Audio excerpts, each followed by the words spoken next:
Welcome to the Genius Factory. Enjoy the video. You start by confirming the game and mods match. Mismatched camera mods will fail. Once done, open Assetto Corsa and load a session or a replay so cameras are active.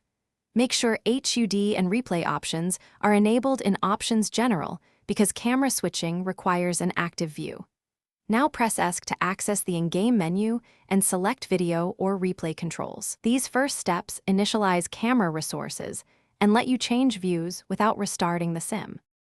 You can cycle through default cameras using F1 through F12 or your custom key bindings. This gives immediate perspective changes for driving and replays.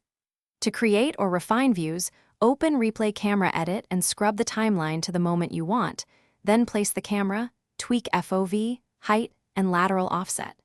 Save each configuration as a named preset so you can recall it fast. By editing in Replay, you see exactly how changes affect framing and immersion, making choices precise. Finish by assigning dedicated keys in Controls General Camera Controls so you can switch without menus. This speeds up practice and recording. Export your saved presets from the Assetto Corsa apps folder as backups and copy between installs. If a camera preset or mod doesn't appear, check the mod's folder structure and the CFG/INI entries for correct paths. Reinstall the mod and restart the game if needed. One key troubleshooting tip: clear shader cache and restart the sim after installing camera mods to resolve persistence issues. Thanks for watching. If you found this helpful, don't forget to like and subscribe.